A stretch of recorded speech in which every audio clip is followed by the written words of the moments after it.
അടുത്തതായി നമ്മൾ നോക്കാൻ പോകുന്നത് പവേഴ്സ് ഓഫ് പവേഴ്സ്, അതായത് ഒരു സംഖ്യയുടെ പവറിന് വീണ്ടും നമ്മൾ പവർ നൽകുന്നു. അതായത് ഒരു കൃതിക്ക് വീണ്ടും ഒരു കൃതിയും കൂടെ നൽകുന്നു. അപ്പോൾ അത് എങ്ങനെയാണ് ചെയ്യുന്നതെന്നാണ് നമ്മൾ ഇനി നോക്കാനായിട്ട് പോകുന്നത്. ഇത് നോക്കിയാൽ മനസ്സിലാകുമല്ലോ. 3ന്റെ ഒരു പവറുണ്ട് 4, 3⁴. അതിന് വീണ്ടും നമ്മൾ ഒരു പവർ കൂടെ, അതായത് 3 എന്നുള്ളൊരു പവർ കൂടെ നൽകുന്നു. 3ന്റെ 4ാം കൃതിയുടെ 3ാം കൃതി നമ്മൾ കണ്ടുപിടിക്കുകയാണ് ഇവിടെ ചെയ്യുന്നത്. അതിൻ്റെ ഒരു ജനറൽ ഫോർമുല ഉണ്ടാക്കുന്നതിന് മുമ്പായിട്ട് നമുക്ക് ഇതെങ്ങനെ ചെയ്യുന്നതെന്നൊന്നും ആദ്യം മനസ്സിലാക്കാം. 3⁴ ദ ഹോൾ ക്യൂബ് എന്നാണ് ഇത് വായിക്കുന്നത്. അതായത് 3⁴ 3 തവണ മൾട്ടിപ്പിൾ ചെയ്യണമെന്നാണ് അർത്ഥം. മേളിൽ പവർ 3 വന്നാൽ എന്താണ് അർത്ഥം? 3 തവണ മൾട്ടിപ്പിൾ ചെയ്യണമെന്ന്. ഇവിടെ പവർ 3 വന്നിരിക്കുന്ന ഏത് സംഖ്യയ്ക്കാണ്? 3⁴ എന്നുള്ള സംഖ്യയ്ക്കാണ് പവർ 3 വന്നിരിക്കുന്നത്. അപ്പോൾ നമ്മൾ 3⁴ 3 തവണ മൾട്ടിപ്പിൾ ചെയ്യണം. അപ്പോൾ നമ്മളിവിടെ ചെയ്യുന്നു 3⁴ ഇൻറ്റു 3⁴ ഇൻറ്റു 3⁴. ഇനി 3 തവണ പവേഴ്സ് ഉള്ള സംഖ്യകൾ ഗുണിക്കുന്നതിന് പകരം നമ്മൾ എന്താണ് ചെയ്യുന്നത്? ആ ബേസ് ആയിട്ടുള്ള സംഖ്യ അതേപടി എഴുതിയിട്ട് പവേഴ്സ് എല്ലാം കൂടെ കൂട്ടിവെക്കുകയാണ് ചെയ്യുന്നത്. അതായത് 3⁴ + 4 + 4. ഈ 3 4 ആണ് ഇവിടെ കൂട്ടിവെച്ചേക്കുന്നത്. ഇനി 3 തവണ കൂട്ടുക എന്ന് പറഞ്ഞാൽ എന്താണ് അർത്ഥം? 3 വെച്ച് ഗുണിക്കുകയാണെന്നാണ് അല്ലേ? അതുകൊണ്ട് 3⁴ ഇൻറ്റു 3 എന്ന് അടുത്ത സ്റ്റെപ്പിൽ എഴുതിയേക്കുന്നു. ഇനി 4 ഇൻറ്റു 3 എത്രയാണ്? 12 ആണ്. Therefore the answer is 3⁴. അതായത് 3⁴ തേർഡ് പവർ എന്ന് പറയുന്നത് 3⁴ ഈക്വൽ ആണ്. രണ്ടാമത്തെ അതുപോലെ തന്നെയാണ് ചെയ്തേക്കുന്നത്. 2�6 2 കൃതി 6ന്റെ രണ്ടാമത്തെ കൃതി. മേളിൽ 2 വന്നേക്കുന്നതുകൊണ്ട് നമ്മൾ ഈ സംഖ്യയെ, അതായത് 2�6 എന്ന സംഖ്യയെ നമ്മൾ 2 തവണ ഗുണിക്കുന്നു. 2�6നെ 2 തവണ ഗുണിക്കുക എന്ന് പറയുന്നത് 2�6 + 6 ആണ്. ഇനി 6 + 6 എന്ന് പറഞ്ഞാൽ 2 ഗുണനം 6 ആണ്. അതോടൊന്ന് നമ്മളൊന്ന് മാറ്റി എഴുതി, അല്ലെങ്കിൽ നേരിട്ടാണെങ്കിലും ചെയ്യാവുന്നതാണ്. പക്ഷേ ഇത് എഴുതിയത് നമ്മൾ ആ ഫോർമുല ഒന്ന് മനസ്സിലാക്കാൻ വേണ്ടി ഒന്ന് ചെയ്തു എന്ന് മാത്രമേ ഉള്ളൂ. ഈ സ്റ്റെപ്പ് ഇവിടെ അതുപോലെ തന്നെ ഫോർമുല മനസ്സിലാക്കാൻ വേണ്ടി, ഫോർമുലയിലേക്ക് എത്തിച്ചേരാൻ വേണ്ടി നമ്മളൊന്ന് ഈ ഒരു സ്റ്റെപ്പ് എഴുതിയെന്ന് മാത്രമേ ഉള്ളൂ. So 2⁴ into 6 that is equal to 2⁴ അതായത് 2⁻6ന്റെ രണ്ടാമത്തെ കൃതി എന്ന് പറയുന്നത് 2⁻12 ആണ്. ഇതിൽ നിന്ന് നമുക്ക് എത്തിച്ചേരാൻ പറ്റുന്ന കൺക്ലൂഷൻ എന്ന് പറയുന്നത് ആണ് നമ്മളിവിടെ എഴുതി വച്ചിരിക്കുന്നത്. അതൊന്ന് ഞാൻ ആദ്യം വായിക്കാം. x⁻m the whole raised to n is equal to x⁻mn for any number x and any natural numbers m, n. അതായത് x എന്ന ഏത് സംഖ്യയും mn എന്നീ ഏത് എണ്ണൽ സംഖ്യകളും എടുത്താൽ x⁻m the whole raised to n, x കൃതി m കൃതി n എന്ന് പറയുന്നത് x കൃതി mn ആണ്. നമ്മൾ ഇവിടെ x എന്ന് പറയുന്നത് ഏത് സംഖ്യയാകാം? എമ്മും എന്നും എണ്ണൽ സംഖ്യകളും ആയിരിക്കണം. അങ്ങനെയാണെങ്കിൽ ഒരു കൃതി കണ്ടിട്ട് അതിന് വീണ്ടും മറ്റൊരു കൃതി ഉണ്ടെങ്കിൽ ആ കൃതികൾ തമ്മിലൊന്ന് ഗുണിച്ചെഴുതി വെച്ചാൽ മതി എന്നാണ് ഇവിടെ പറഞ്ഞേക്കുന്നത്. എക്സിൻ്റെ കൃതികൾ ഏതൊക്കെയാണോ അവ തമ്മിൽ ഒന്ന് ഗുണിച്ചിങ്ങോട്ട് എഴുതിയേക്കുന്നു. എം എൻ എന്നിവ ഇടയ്ക്ക് സിമ്പിൾ ഒന്നും ഇല്ലാതെ എഴുതിയാൽ അതിൻ്റെ അർത്ഥം എന്താണ്? അവ തമ്മിൽ ഗുണിക്കുക എന്നാണ്. അപ്പോൾ കാര്യം മനസ്സിലായെന്ന് വിചാരിക്കുന്നു. ഇനിയും ബാക്കി പ്രോബ്ലംസ് ചെയ്യുമ്പോൾ നമുക്ക് കൂടുതലായിട്ട് തറവായിക്കുള്ളൂ. ഒന്നാമത്തെ ചോദ്യം നോക്കാം. 4² the whole cube, 4ന്റെ രണ്ടാം കൃതിയുടെ 3ാം കൃതി എത്രയാണെന്നാണ് ചോദിച്ചിരിക്കുന്നത്. ഇവിടെ നമ്മൾ നേരെ ഫോർമുല അങ്ങ് അപ്ലൈ ചെയ്യുകയാണ്. x⁻m the whole raised to n എന്ന് പറയുന്നത് x⁻mn ആണ്. അങ്ങനെയാണെങ്കിൽ 4ന്റെ രണ്ടാം കൃതിയുടെ 3ാം കൃതി എന്താണ്?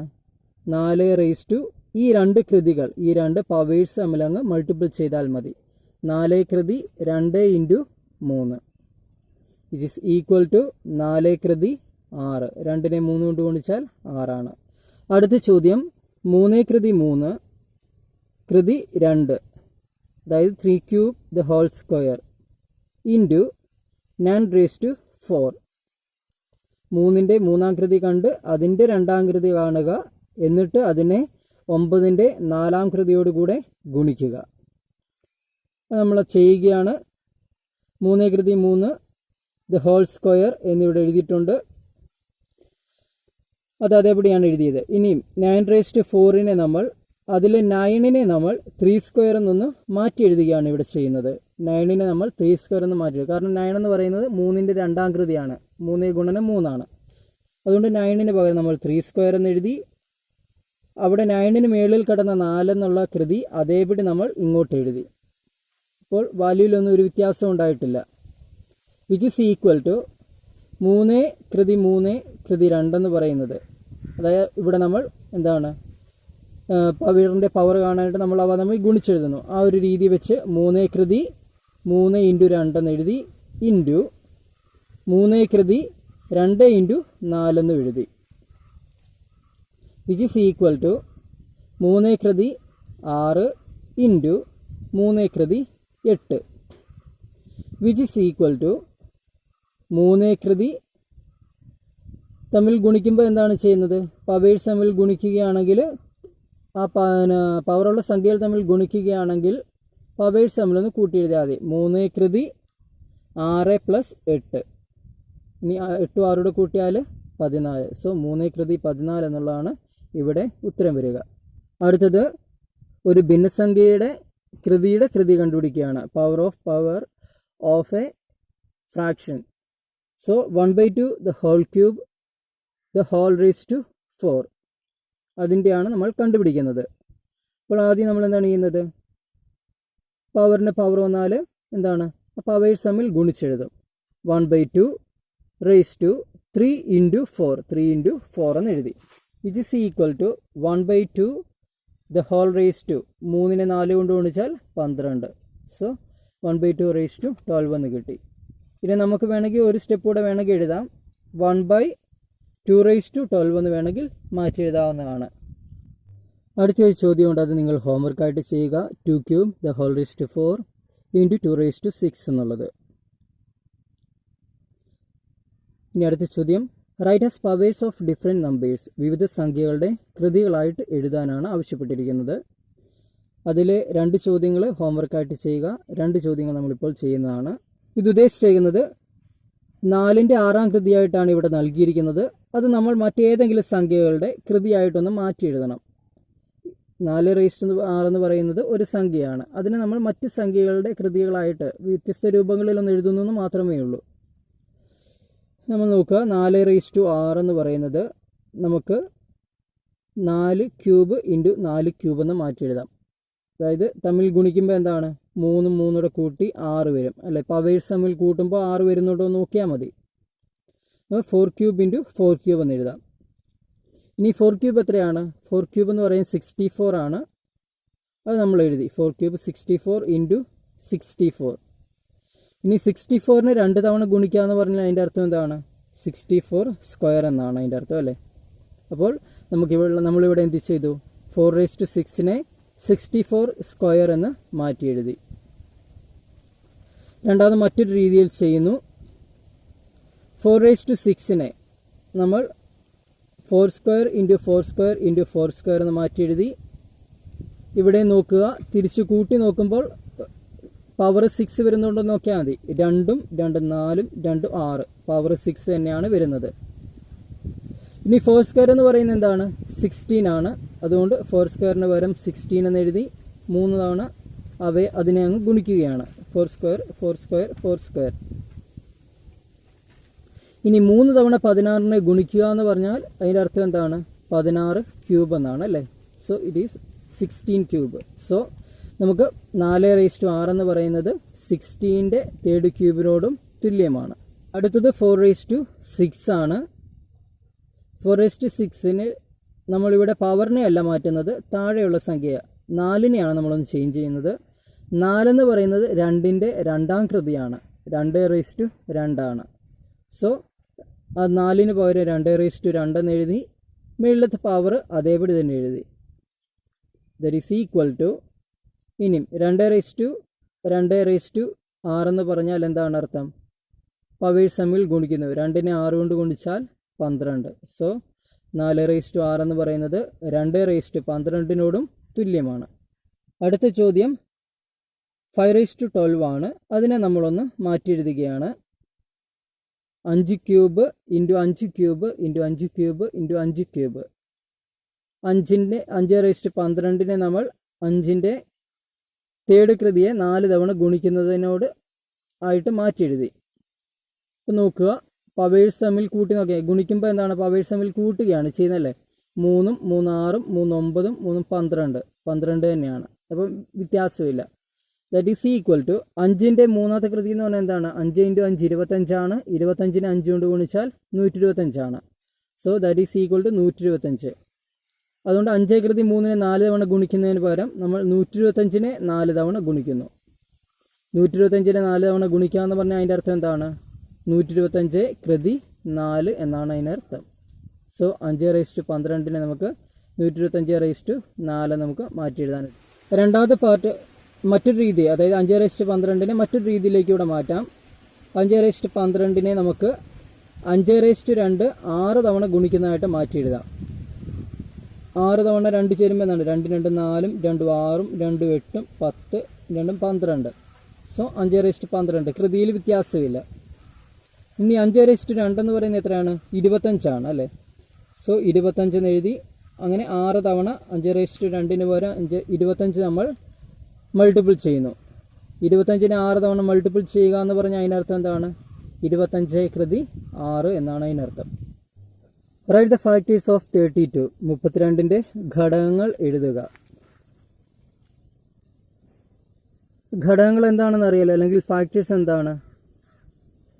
ഒരു സംഖ്യയെ ഏതൊക്കെ സംഖ്യകൾ കൊണ്ട് പൂർണ്ണമായി ഹരിക്കാനായിട്ട് പറ്റുന്നു, അതായത് ശിഷ്ടമില്ലാതെ പൂർണ്ണമായിട്ട് ഹരിക്കാൻ ഏതൊക്കെ സംഖ്യകൾ കൊണ്ട് പറ്റുമോ അവയാണ് നമ്മൾ ഫാക്ടേഴ്സ് എന്ന് പറയുന്നത്. അതായത് ഇപ്പോൾ 32 എടുത്തു കഴിഞ്ഞാൽ, അല്ലെങ്കിൽ ചെറിയ സംഖ്യ നമുക്കൊന്ന് പരിഗണിക്കാം, 6 എടുത്തു കഴിഞ്ഞാൽ 6നെ നമുക്ക് 6 കൊണ്ട് പൂർണ്ണമായി ഹരിക്കാനായിട്ട് പറ്റും. 6 കൊണ്ട് പൂർണ്ണമായി ഹരിച്ചാൽ എത്രയാണ്, 1 ഉത്തരം വരുന്നില്ലേ. അപ്പോൾ 6 അതിൻ്റെ ഒരു ഘടകമാണ്. ഇനിയും 6നെ നമുക്ക് 1 കൊണ്ടും ഹരിക്കാനായിട്ട് പറ്റും. ഇനിയും 6നെ നമുക്ക് 3 കൊണ്ട് ഹരിക്കാനായിട്ട് പറ്റും. 3 കൊണ്ട് ഹരിച്ചാൽ ഉത്തരം 2, ശിഷ്ടമൊന്നും വരുന്നില്ല. 6നെ 2 കൊണ്ട് നമുക്ക് പൂർണ്ണമായി ഹരിക്കാനായിട്ട് പറ്റും. സോ 6ൻ്റെ ഘടകങ്ങളെന്ന് പറയുന്നത്, അല്ലെങ്കിൽ ഫാക്ടേഴ്സ് എന്ന് പറയുന്നത് 1 2 3 6 എന്നിവയാണ്. 4 6ൻ്റെ ഒരു ഘടകമാണോ, അല്ലല്ലേ. 6നെ 4 കൊണ്ട് ഹരിച്ചാൽ നമുക്ക് ഹരണഫലം 1 വരും, ശിഷ്ടം 2 വരും. അപ്പോൾ 6നെ 4 കൊണ്ട് പൂർണ്ണമായി ഹരിക്കാൻ പറ്റില്ല. അതുകൊണ്ട് 4 ഒരിക്കലും 6ൻ്റെ ഘടകം അല്ലെങ്കിൽ ഫാക്ടർ അല്ല. ഫാക്ടർ എന്താണെന്നൊരു ഐഡിയ കിട്ടിയല്ലോ. നമുക്കിനി 32 എന്നുള്ള ചോദ്യം നോക്കാം. 32ൻ്റെ ഘടകങ്ങൾ എഴുതാനാണ് ആവശ്യപ്പെട്ടിരിക്കുന്നത്. നമ്മളിവിടെ എഴുതുന്നത് പ്രൈം ഫാക്ടറൈസേഷൻ വഴിയാണ് ചെയ്യുന്നത്. അതായത് നമ്മൾ 32നെ ആദ്യം പ്രൈം നമ്പേഴ്സിൻ്റെ ഗുണിതമായിട്ട് എഴുതും. 32നെ പ്രൈം നമ്പേഴ്സിൻ്റെ ഗുണിതമായിട്ട് എഴുതുന്നത് എങ്ങനെയാണ്, 32നെ നമുക്ക് പ്രൈം നമ്പേഴ്സ് വെച്ച് ഹരിച്ച് കൊണ്ടുവരും. ഇങ്ങനെ നോക്കുക, 32നെ 2 കൊണ്ട് ഹരിക്കുമ്പോൾ 16 കിട്ടും, 16നെ 2 കൊണ്ട് ഹരിക്കുമ്പോൾ 8 കിട്ടും, 8നെ 2 കൊണ്ട് ഹരിക്കുമ്പോൾ 4 കിട്ടും, 4നെ 2 കൊണ്ട് ഹരിക്കുമ്പോൾ 2 കിട്ടും. ഇനി ഈ രണ്ടുകളൊന്നും എണ്ണുക, 1 2 3 4 5. അതായത് 32നെ നമുക്ക് 2 5 തവണ ഗുണിക്കുന്നതിന് തുല്യമാണ് 32 എന്ന് പറയുന്നത്. അതുകൊണ്ട് നമുക്ക് 32നെ 2 കൃതി 5 എന്ന് എഴുതാനായിട്ട് പറ്റും. ഇനി നമ്മൾ ഫാക്ടേഴ്സ് നേരെ എഴുതുകയാണ്. ഫാക്ടേഴ്സ് എഴുതുന്ന രീതി എന്ന് പറഞ്ഞാൽ 2 കൃതി 5 ആണ് 32 എന്ന് പറയുന്നത്. അതുകൊണ്ട് നമുക്ക് 2/2ൻ്റെ വ്യത്യസ്ത കോമ്പിനേഷനായിട്ട് എഴുതാം. ഒന്നാമത് 1 എഴുതും, പിന്നെ 2 എഴുതും, 2ൻ്റെ 2ാം കൃതി എഴുതും, 2ൻ്റെ 3ാം കൃതി എഴുതും, 2ൻ്റെ 4ാം കൃതി എഴുതും, 2ൻ്റെ 5ാം കൃതി എഴുതും. അപ്പോൾ 1 2 2/2 2/3 2/4 2/5 ഇത്രോ സംഖ്യകളാണ് 32ൻ്റെ ഘടകങ്ങൾ അല്ലെങ്കിൽ ഫാക്ടേഴ്സ് എന്ന് പറയുന്നത്. നിങ്ങൾക്ക് മനസ്സിലാകാൻ വേണ്ടി അത് സംഖ്യകൾ ഏതൊക്കെയാണെന്ന് ഞാനൊന്ന് എഴുതിയിട്ടുണ്ട്. 1 എന്ന് പറയുന്നത് 1 2, ഓക്കെ. 2 കൃതി 2 എന്ന് പറയുന്നത് 4 4 ക്ലിയർലി 32ൻ്റെ ഫാക്ടർ ആണല്ലോ. കാരണം 8 × 4 32. ഇനി 2 കൃതി 3 8, 2 കൃതി 4 എന്ന് പറയുന്നത് 16. 16നെ 2 കൊണ്ട് ഗുണിച്ചാൽ നമുക്ക് 32 കിട്ടും. ഇനി 2/5 എന്ന് പറയുന്നത് 32 തന്നെയാണ്. ഇത്രയും സംഖ്യകളാണ് 32ൻ്റെ ഫാക്ടേഴ്സ് അല്ലെങ്കിൽ ഘടകങ്ങളെന്ന് പറയുന്നത്. ഇതിനേക്കാളും കൂടുതലായിട്ട് ഒരെണ്ണം പോലുമില്ല, പൂർണ്ണമായിട്ട് നമുക്ക് ലഭിച്ചു കഴിഞ്ഞു. അപ്പോൾ 2/5 എന്നുള്ള വാല്യാണ് 32-നായതുകൊണ്ട് നമ്മൾ 1 എഴുതി, 2 എഴുതി, അങ്ങനെ 2/5 വരുന്നവരെ അങ്ങ് എഴുതിയേക്കുന്നു. സിമ്പിളായിട്ടുള്ള പരിപാടിയാണ്. അടുത്ത ചോദ്യം, റൈറ്റ് ദ ഫാക്ടേഴ്സ് ഓഫ് 81. 81ൻ്റെ ഘടകങ്ങൾ എഴുതാനാണ് ആവശ്യപ്പെട്ടിരിക്കുന്നത്. 81 എന്ന് പറയുന്നത് 3/4 അപ്പോൾ ഫാക്ടേഴ്സ് എന്നപ്പോൾ ഏതൊക്കെയാണ്? 81 3/4 എഴുതിയത് വേണ്ടി ഇവിടെ ചെയ്ത് വെച്ചിട്ടുണ്ട്. നമ്മളിത് നേരത്തെ ചെയ്തതായതുകൊണ്ട് ഇനി വീണ്ടും റിപ്പീറ്റ് ചെയ്യുന്നില്ല. നേരത്തെ യൂണിറ്റുകളിൽ നമ്മളിത് ചെയ്തിട്ടുണ്ട്. 81നെ 3 വെച്ച് ഹരിച്ച് താഴെ ഒരു പ്രൈം നമ്പർ എത്തുന്നവരെ അല്ലെങ്കിൽ അഭാജ്യ സംഖ്യ എത്തുന്നവരെ നമ്മൾ ചെറുതാക്കിക്കൊണ്ട് വരുന്നു അല്ലെങ്കിൽ ഹരിച്ചുകൊണ്ട് വരുന്നു. 3നെ 4 തവണ ഗുണിക്കുന്നതിനോട് തുല്യമാണ്. അതുകൊണ്ട് നമ്മൾ 3/4 എന്ന് എഴുതി വെച്ചേക്കുന്നു. 81 എന്ന് പറയുന്ന 3/4. അതുകൊണ്ട് ഫാക്ടേഴ്സ് എന്ന് പറയുന്നത് എന്ത് ചെയ്യും? 1 എഴുതും, 3 എഴുതും, 3ൻ്റെ 2-ാം കൃതി, 3ൻ്റെ 3-ാം കൃതി, 3ൻ്റെ 4-ാം കൃതി. അത് വേണ്ടി ഇവിടെ എഴുതി വെച്ചിട്ടുണ്ട്. 1, 3, 3/2, 3/3, 3/4. മനസ്സിലാകാനായിട്ട് സംഖ്യകളും കൂടെ ഒന്ന് എഴുതി വെച്ചിട്ടുണ്ട്. 1, 3, 9, 27, 81. ഇത്രയും സംഖ്യകളാണ് 81ൻ്റെ ഘടകങ്ങൾ എന്ന് പറയുന്നത്. അടുത്ത ചോദ്യം, റൈറ്റ് ദ ഫാക്ടേഴ്സ് ഓഫ് 72. 72ൻ്റെ ഘടകങ്ങൾ എഴുതാനാണ് പറഞ്ഞിരിക്കുന്നത്. 72നെ നമ്മളൊന്ന് പ്രൈം ഫാക്ടറൈസേഷൻ, പ്രൈം നമ്പേഴ്സിൻ്റെ ഗുണിതമായിട്ടൊന്ന് എഴുതുകയാണ്. 72നെ 2 കൊണ്ട് ഹരിക്കുമ്പോൾ 36, 36നെ വീണ്ടും 2 കൊണ്ട് ഹരിക്കാം 18, 18നെ വീണ്ടും 2 കൊണ്ട് ഹരിക്കുമ്പോൾ 9, 9നെ ഇനി നമുക്ക് 2 കൊണ്ട് ഹരിക്കാൻ പറ്റില്ല, പക്ഷെ 3 കൊണ്ട് ഹരിക്കാം. അതുകൊണ്ട് 3 കൊണ്ട് ഹരിക്കുന്നു, വീണ്ടും നമുക്ക് 3 കിട്ടുന്നു.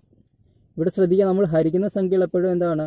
അഭാജ്യ സംഖ്യകൾ അല്ലെങ്കിൽ പ്രൈം നമ്പേഴ്സ് ആണെന്നുള്ള കാര്യം പ്രത്യേകം ശ്രദ്ധിച്ചോണം. അപ്പോൾ 3, 2ഉം 2, 3ഉം ചേരുന്നതാണ് 72 എന്ന് പറയുന്നത്. അതുകൊണ്ട് നമ്മൾ 2/3 ഇൻറ്റു 3/2 എന്ന് നമ്മൾ എഴുതി വെച്ചു. ഇത് തൊട്ട് മുമ്പുള്ളതായിട്ട് വ്യത്യാസമുണ്ട്. കാരണം നേരത്തെ എന്താണ്? ഒരു പ്രൈം നമ്പറേ അവിടെ ഉണ്ടായിരുന്നുള്ളൂ. ഒരു പ്രൈം നമ്പറിൻ്റെ പവറായിട്ടായിരുന്നു നേരത്തെ എഴുതിയത്. ഇവിടെ പക്ഷേ 2ഉം 3ഉം ഉണ്ട്. 2 പ്രൈം നമ്പേഴ്സിൻ്റെ പവറായിട്ടാണ് എഴുതിയേക്കുന്നത്. അപ്പോൾ ഇവിടെ ചെറിയൊരു വ്യത്യാസമുണ്ട്. നമ്മൾ 2/3 ആദ്യം നമ്മൾ പരിഗണിക്കുന്നു. 2/3 പരിഗണിക്കുമ്പോൾ എന്താണ്? നേരത്തെ ചെയ്തതുപോലെ തന്നെ 2/3 എത്തുന്നവരെ എല്ലാ സംഖ്യകളും ഒന്ന് എഴുതുന്നു. 1 എഴുതി, 2 എഴുതി, 2/2 എഴുതി, 2/3 എഴുതി. നമ്മളിവിടെ സാധ്യമായിട്ടുള്ള എല്ലാ കോമ്പിനേഷനും എടുക്കണം. ഓക്കെ, അപ്പോൾ നമ്മൾ 3/2 നമ്മളിവിടെ പരിഗണിക്കണം. അവിടെ അതുകൊണ്ട് ആദ്യം 3/2 പരിഗണിക്കുന്നതിന് മുമ്പ് ആദ്യം 3 പരിഗണിക്കുന്നു. എന്നിട്ട് അതിൽ നിന്ന് അടുത്ത സ്റ്റെപ്പിൽ 3/2 നമ്മൾ പരിഗണിക്കും. അപ്പോൾ 3 നമ്മൾ എടുത്തു. ഇനി 3ആയിട്ട് മുകളിലെ എല്ലാ സംഖ്യകളുടെയും കോമ്പിനേഷൻ എടുക്കുന്നു. 3, 2 ഗുണനം 3 നോക്കിയാൽ മതി. ഇവിടുത്തെ സംഖ്യകളുടെ ഗുണിതമാണ് ഇങ്ങോട്ട് എഴുതി വെച്ചേക്കുന്നത്. 2/2നെ 3 കൊണ്ട് ഗുണിച്ചു, 2/3നെ 3 കൊണ്ട് ഗുണിച്ചു. അപ്പോൾ ഇത്രയും ഘടകങ്ങളോടെ കിട്ടി.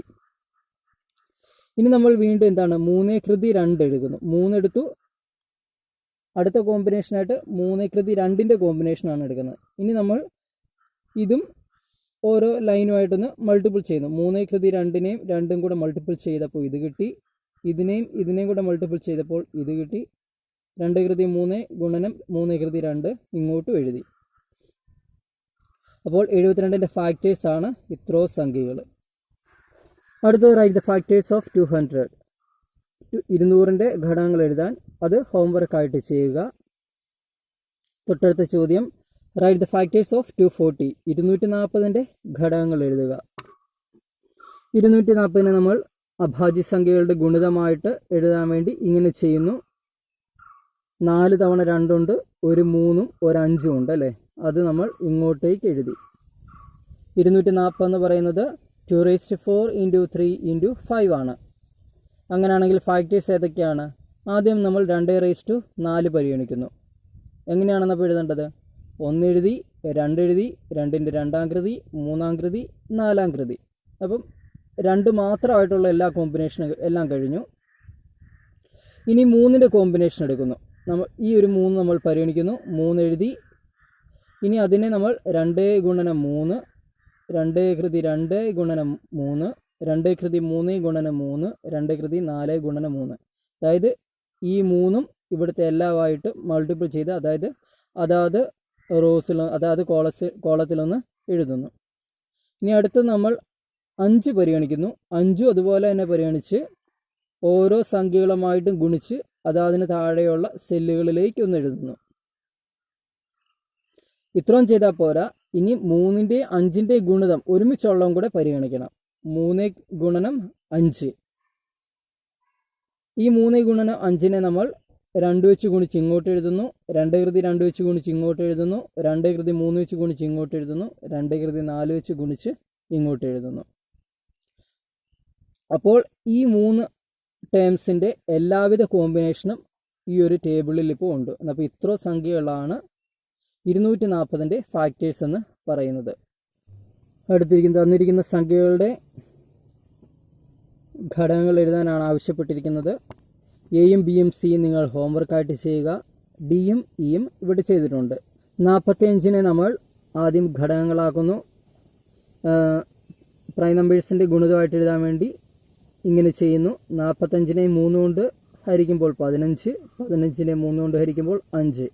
അപ്പോൾ 45 എന്ന് പറയുന്നത് 3നെ 2 തവണ ഗുണിക്കുകയും 5നെ 1 തവണ ഗുണിക്കുകയും ചെയ്യുമ്പോൾ ലഭിക്കുന്നതാണ്. അതായത് നമ്മൾ 45നെ 3 കൃതി 2 ഇൻറ്റു 5 എന്ന് എഴുതാം. ഇനി ഇതിൻ്റെ എല്ലാ സാധ്യമായ കോമ്പിനേഷൻസ് നമ്മൾ ടേബിളിലേക്ക് ആക്കുന്നു. 3 കൃതി 2 നമ്മൾ ആദ്യം പരിഗണിക്കുന്നു. അതിന് നമ്മൾ 1, 3, 3 കൃതി 2 എന്ന് എഴുതി. ഒരു സെറ്റ് കഴിഞ്ഞു. ഇനി അടുത്ത 5 താഴേക്ക് ഇറക്കി എഴുതി. 5നെ 3നെയും കൂടെ ഗുണിക്കുമ്പോൾ 3 ഗുണനം 5, 5നെ 3 കൃതി 2നെ ഗുണിക്കുമ്പോൾ 3 കൃതി 2 ഗുണനം 5 ലഭിക്കുന്നു. അങ്ങനെ 45ൻ്റെ എല്ലാ ഘടകങ്ങളും ഈ ഒരു ടേബിളിൽ എഴുതി. അടുത്തത് 105 ആണ്. 105നെ നമ്മൾ ഘടകങ്ങളാക്കുന്നു. 105നെ 5ൽ അവസാനിക്കുന്നതുകൊണ്ട് ക്ലിയർലി നമുക്ക് എന്താണ് 5 കൊണ്ട് ഹരിക്കാൻ പറ്റും. 105നെ 5 കൊണ്ട് ഹരിച്ചാൽ എത്രയാണ്? 100ൽ 25 ഉണ്ട്. അപ്പോൾ 105ൽ 21 5ഉണ്ട്. 21നെ 3 കൊണ്ട് ഹരിച്ചാലോ 7 കിട്ടും. അപ്പോൾ 105 എന്ന് പറയുന്നത് 3ൻ്റെയും 5ൻ്റെയും 7ൻ്റെയും ഗുണിതഫലമാണ്. ഇവിടെ പവേഴ്സ് ഒന്നുമില്ല, എല്ലാം ഓരോ തവണ മാത്രമേ ഉള്ളൂ. അപ്പോൾ ആദ്യം നമ്മൾ 3 എടുത്തു. 3ൻ്റെ കാര്യം മാത്രം പരിഗണിക്കുമ്പോൾ ഏതൊക്കെ സംഖ്യകൾ വരും? 1 എല്ലായ്പ്പോഴും ഉണ്ട് അല്ലേ? 1, പിന്നെ 3ൻ്റെ ഫസ്റ്റ് പവറാണ് 3 എന്ന് പറയുന്നത്. അപ്പം 3 മാത്രം. ഇനി അങ്ങോട്ടേക്ക് വലുത് ഇനിയില്ല. 3ൻ്റെ രണ്ടാം കൃതി ഒന്നും എഴുതണ്ട, കാരണം 3 ആകെ ഒരു തവണയേ ഉള്ളൂ. ഇനി 5 എടുക്കുമ്പോൾ ഇവിടെ 5നെയും 3നെയും കൂടെ ഗുണിച്ച് ഇങ്ങോട്ടേക്ക് എഴുതുന്നു. അടുത്തത് 7 എടുക്കുന്നു. 7 എടുക്കുമ്പോഴും അതുപോലെ തന്നെ 3നെയും 7നെയും കൂടെ ഗുണിച്ച് ഇങ്ങോട്ട് എഴുതുന്നു. തീർന്നില്ല. ഇനി 5ൻ്റെ 7ൻ്റെയും ഗുണിതം കൂടെ പരിഗണിക്കണം. 5 ഗുണനം 7, 5 ഗുണനം 7 പരിഗണിക്കുമ്പോൾ അതിനെ 3 കൂടെ ചേർത്ത് ഗുണിക്കുമ്പോൾ ഇങ്ങോട്ടേക്ക് എഴുതുന്നു. അങ്ങനെ 105ൻ്റെ എല്ലാ ഫാക്ടേഴ്സും ഘടകങ്ങളും നമ്മളിവിടെ എഴുതി. ശ്രദ്ധിക്കുക, എല്ലായ്പ്പോഴും ലെഫ്റ്റിൽ അപ്പർ സൈഡിൽ എപ്പോഴും 1 ആയിരിക്കും, റൈറ്റിൽ ഡൗൺ സൈഡിൽ എപ്പോഴും സംഖ്യ എന്താണോ അതായിരിക്കും. അതായത് 105 ഈ എഴുതിയേക്കുന്ന സംഖ്യ. 3നെ 5 കൊണ്ട് ഗുണിച്ചിട്ട് 7 കൊണ്ട് ഗുണിച്ചാൽ 105 നമുക്ക് ലഭിക്കുന്നത്. അപ്പോൾ റൈറ്റ് സൈഡിൽ എപ്പോഴും ഡൗൺ പാർട്ടിൽ എന്താണ് സംഖ്യ എന്താണോ അതായിരിക്കും കിടക്കുന്നത്. ബാക്കിയുള്ളത് മറ്റ് ഫാക്ടേഴ്സ് ആയിരിക്കും.